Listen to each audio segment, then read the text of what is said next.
मैं आपको 3-4 छोटी छोटी कहानियाँ सुना रहा हूँ। ये सारी कहानियाँ सच्ची हैं, एक एक प्रतिशत सच्ची हैं, पर मैं किसी का नाम नहीं लूँगा। जिनकी कहानी है उनका नाम नहीं लूँगा, उनकी प्राइवेसी का मामला है। पर हाँ, सच्ची कहानियाँ हैं। अच्छी बात है कि इन कहानियों के किरदार हम लोग नहीं बने, ईश्वर करे हम कभी ना बने, लेकिन कहानियाँ सच्ची हैं। जब मैं दिल्ली आया था 1990 में, मैं हरियाणा के एक शहर से, भिवानी से दिल्ली आया था पढ़ने के लिए। मेरे ड्रीम कॉलेज में हंसराज भी एक था, पर मेरा संयुक्त से मेरा एडमिशन जाकिर हुसैन में हुआ। मेरे अंक ठीक थे, यहाँ हो सकता था, पर मैं तो नई दिल्ली स्टेशन पे उतरा, बाहर निकला, पता लगा वहीं एक कॉलेज है, वहीं एडमिशन ले लिया मैंने।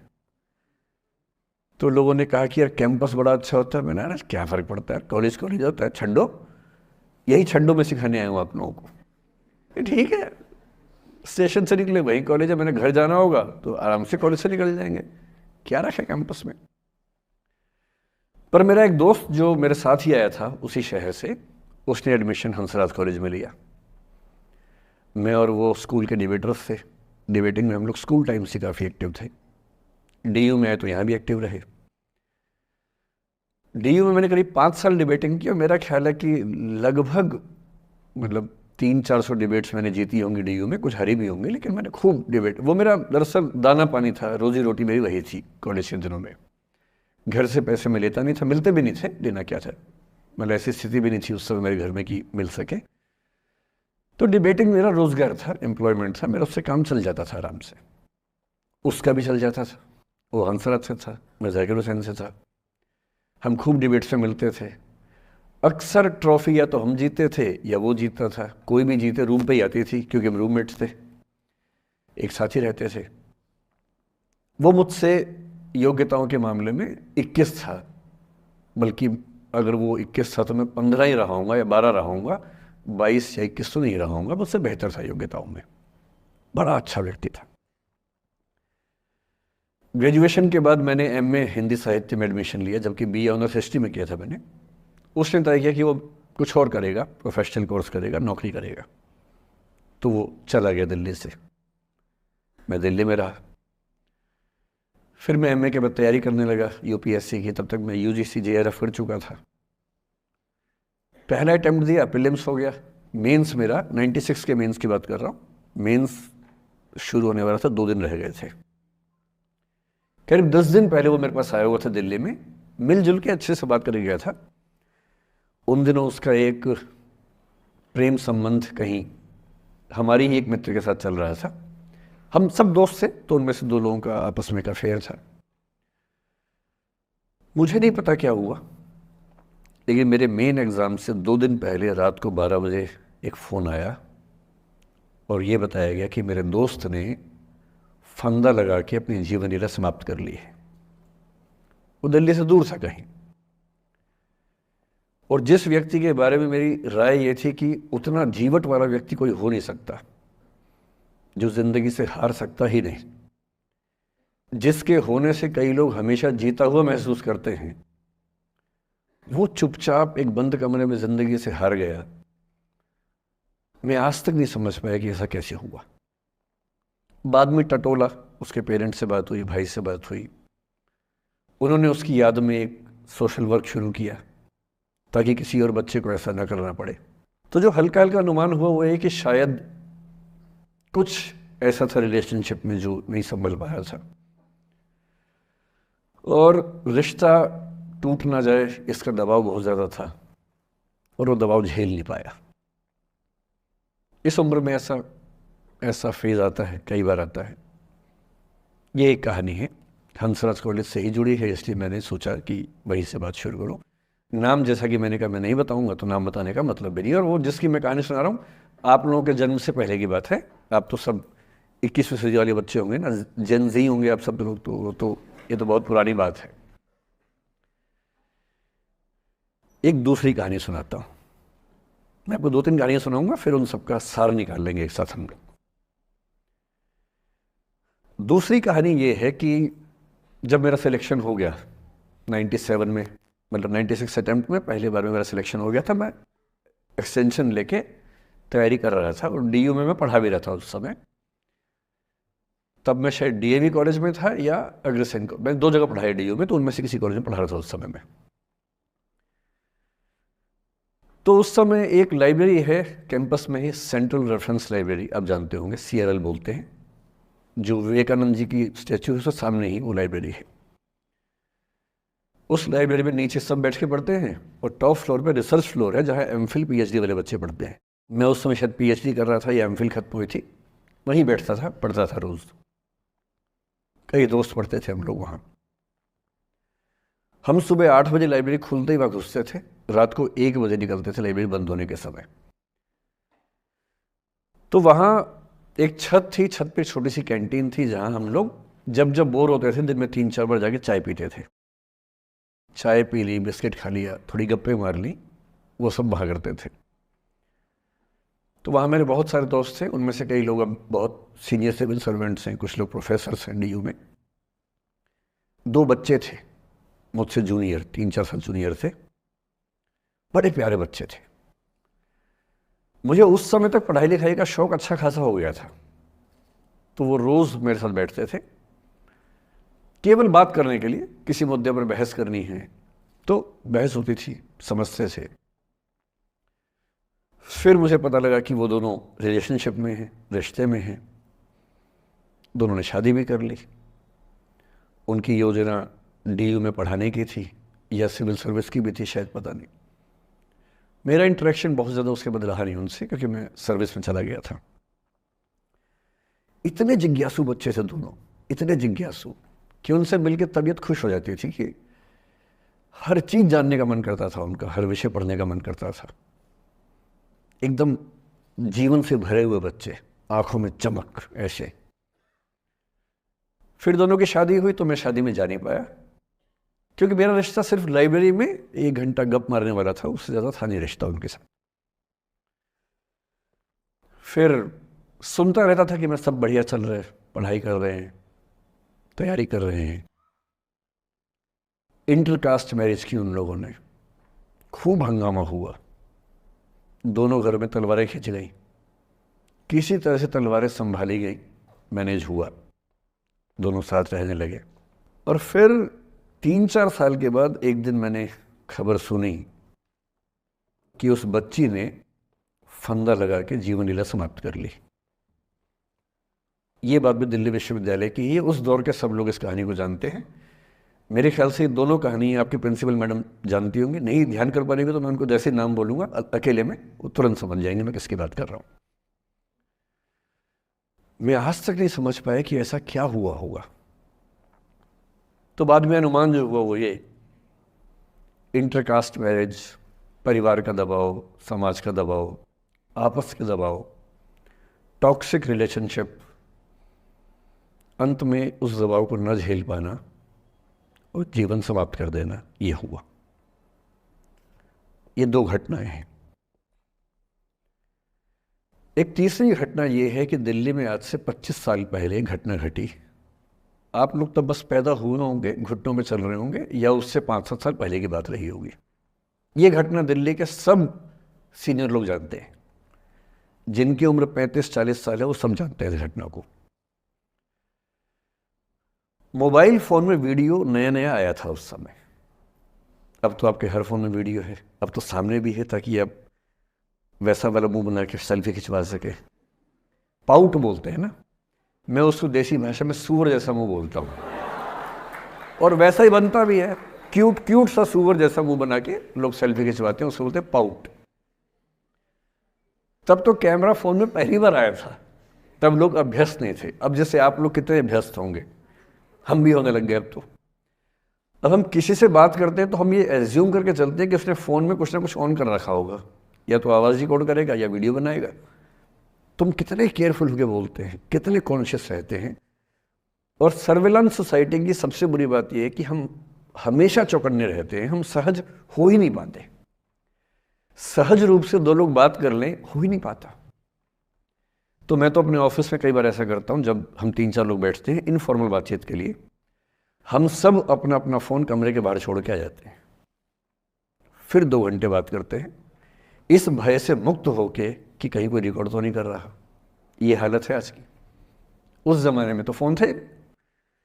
मोबाइल फ़ोन आया था भारत में लगभग 1995 के आसपास पहली बार।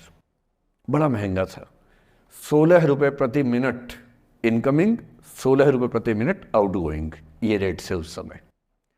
और फ़ोन वो थे जिनसे आप कील भी ठोक सकते हैं, वैसे वाले फ़ोन थे, बटन वाले फ़ोन थे। नोकिया एक कंपनी थी, उसके फ़ोन हुआ करते थे।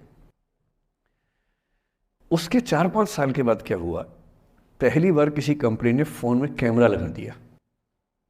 ये बात उस समय के लोग नहीं समझते थे। जब भी नई तकनीक आती है उसको समझने में टाइम लगता है।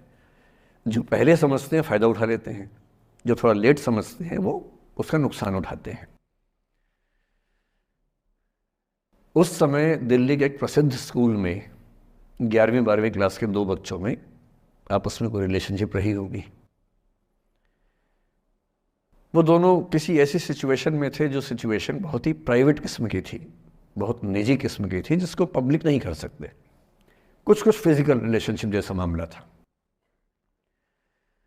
उस दुष्ट लड़के ने लड़कों के इतिहास को कलंकित, लड़कों का इतिहास वैसे भी कलंकित ज़्यादा है, उसे और कलंकित करते हुए उस पूरे सिचुएशन का वीडियो बना लिया। ऐसे मामलों में दुर्भाग्य है, मैं लड़का हूं इसलिए लड़के पवित्र थोड़ा ना हो जाएंगे, लड़का है इतिहास कलंकित तो है, उसका वीडियो बना लिया और दुष्टता का चरम स्तर निभाते हुए वो वीडियो अपने एक दोस्त को शेयर कर दिया। ये कहे कि किसी और को दिखाना मत, जैसा कि होता है अफवाहों की दुनिया में। हर अफवाह एक व्यक्ति एक को ही बताता है, ये कह के किसी और को मत बताना, और अगला व्यक्ति भी अगले को यही कह के बोलता है किसी और को मत बताना, और इस तरह से पूरे शहर को खबर होती है और सबको लगता है कि सिर्फ मुझे पता है। वो वीडियो फैल गया। नए नए फ़ोन आए थे, पर वो फ़ोन कम लोगों के पास थे, कैमरे वाले फ़ोन। तो फ़ोन से कितना फैलता, ज़्यादा नहीं फैला। लेकिन उस समय दिल्ली की एक कुख्यात मार्केट हुआ करती थी, पालिका बाज़ार, अभी भी है, पर तब वो कुछ और कामों के लिए कुख्यात हुआ करती थी। अब तो कपड़े मिलते हैं, तब कपड़ों के साथ कई चीज़ें और मिलती थी वहाँ। जैसे गंदी फिल्मों की सीडी चाहिए हो तो वहाँ मिलती थी, ग्रे मार्केट में चोरी छिपे। इस वीडियो को सीडी में कन्वर्ट करके लोगों ने वहाँ से खरीदा, लाखों करोड़ों की संख्या में। नए नए टेलीविज़न चैनल प्राइवेट आए थे, और प्राइवेट टीवी चैनल को खबरों की भूख इतनी होती है कि वो खबर के लिए जान दे सकता है और जान ले भी सकता है किसी की। 24 घंटे इस खबर पे, इस चीज़ पर खबरें चल रही थी सारे चैनल्स में कि ये वो लड़का है जिसने ऐसा किया, ये वो लड़की है, ये वो स्कूल है, इस स्कूल की प्रिंसिपल से बात करेंगे, इससे बात करेंगे। वो जो बच्ची थी जिसकी इसमें कोई गलती नहीं थी, सिवाय इसके कि वो किसी एक लड़के से प्रेम करती थी, जो कि उस उम्र में बच्चे कर बैठते हैं। इसके लिए बहुत चिल्लपौनी मचानी चाहिए। बच्चों को आप हर बात पे अपराधी नहीं मान सकते। उस बच्चे की गलती सिर्फ इतनी थी कि उसने अपने दोस्त पे भरोसा किया, जो भरोसे के लायक था नहीं। वो नीच किस्म का व्यक्ति था जिसने उस संबंध की गरिमा को समझा नहीं। उस बच्ची के घर के बाहर 24 घंटे न्यूज़ चैनल से कैमरे खड़े रहे। घर से कोई भी निकले 50 कैमरे पीछे, आप बताइए आपकी बेटी कैसी है, आप बताइए आपकी बहन कैसी है। अंत में उस पिता ने अपनी बच्ची को इस देश से बाहर भेज दिया। उसके कुछ दिन बाद की जो खबर टीवी चैनल से नहीं दिखाई, उसके पिता ने आत्महत्या कर ली। ये तीसरा इंसिडेंस है। ये सारी खबरें सच्ची बता रहा हूं मैं, इनमें से एक भी झूठ नहीं है। झूठी कहानियों से मोटिवेशन दिया जा सकता है, मैं जानता हूं, पर जब सच्ची कहानियां हैं तो मैं झूठ क्यों बोलूं? सारी सच्ची कहानियां बता रहा हूं मैं आपको। एक चौथी कहानी जो आप में से कई लोगों की होगी। मेरा एक स्टूडेंट है, सिविल सर्वेंट है, सीनियर लेवल पे है, करीब 40 साल का है। उसने आज तक शादी नहीं की। क्या उसकी शादी करने की इच्छा नहीं थी? पूरी इच्छा थी। फिर क्यों शादी नहीं की? भाई कुछ लोग तो होते हैं कि शादी करनी ही नहीं, कोई मिशन है, योगी जी है, मोदी जी है, ठीक है, उनका तो मिशन है, ममता जी है, उनका मिशन है। पर जिसका जीवन में ऐसा कोई मिशन नहीं है और जिसको प्रेम करने का मन भी करता हो, वो तो शादी करता है आमतौर पे। उसने शादी क्यों नहीं की जानते हैं? जब वो 25-26 की उम्र में था, जब वो मेरा विद्यार्थी भी था, एक दिन मेरे पास आके बोला कि सर एक बात करना चाहता हूँ। मुझसे मेरे स्टूडेंट्स ऐसी बातें खूब करते हैं पर्सनली आके, अब तो मैं टाइम कम दे पाता हूँ, पहले तो ये सब होता रहता था क्लास के अलावा। एकदम रोता हुआ आया, आंखों में आंसू भरे हुए बहुत सारे। मैंने क्या हो गया भाई? तो फिर उसने किसी का नाम बताया कि सर वो है मेरी स्टूडेंट थी कि सर उसके साथ रिलेशनशिप थी, उसने धोखा दिया है मुझे। अच्छा, धोखा देने वाली कहानियाँ मुझे बहुत अपील नहीं करती। मेरा मानना है कि दोनों पक्षों की गलतियाँ होती हैं। आप केवल अपने पर्सपेक्टिव से सोच सोच के धोखा करते रहते हैं, ऐसा थोड़ा ना होता है भाई। कुछ तो मजबूरियाँ रही होंगी, कोई यूं ही बेवफा नहीं होता, कुछ तो वजह होगी ना। आप थोड़ा उसकी वजह, उसका भी तो, उसकी कहानी भी तो सुनिए। और मैं जब जब दोनों कहानियाँ सुनता हूँ मुझे लगता है कि मामला ग्रे है। आप किसी एक पे उंगली उठा ही नहीं सकते कि इसने ऐसा किया। दोनों की गलतियाँ होती हैं, ऐसा थोड़ा ना कि एक की होती है। बहरहाल इन भाई साहब को ऐसा लगा कि धोखा हो गया उनके साथ। तो मैंने कहा चलो कोई बात नहीं यार, हो गया तो हो गया, तू नहीं कोई और सही, ऐसा क्या है। इतनी बड़ी दुनिया है, 8 अरब की आबादी अब है, उस समय भी 6-7 अरब तो थी। मैंने कहा 3.5 अरब 350 करोड़ में कोई तो होगी तुम्हारे लिए, ऐसा क्या है, कोई और देखेंगे। पर वो थोड़ा ज़्यादा सेंटिमेंटल था उस समय। धीरे धीरे पता नहीं उसके मन में क्या बैठ गया, उसके मन में ये बैठा कि दुनिया की सारी लड़कियां धोखेबाज होती हैं। ऐसे मूर्खों की कमी नहीं है दुनिया में, ऐसे बहुत मूर्ख हैं। दर्शन की दुनिया में इसे अवैध सामान्यीकरण कहते हैं, इलिसिट जनरलाइजेशन। इसका मतलब बहुत छोटे सैंपल के बेस पे ये समझ लेना कि ये थियरी पूरे ब्रह्मांड पर लागू होती है। एक लड़की ने धोखा दिया, मान लीजिए धोखा दिया, धोखा इसने दिया कि उसने दिया कि किसी ने दिया, जो भी कहानी हो, एक सैंपल से ये मान लेना कि सब ऐसे होते हैं। और उसके बाद से उसने कम से कम 10 बार कोशिश की, 10 लोगों से मिला, बातचीत की शादी के लिए।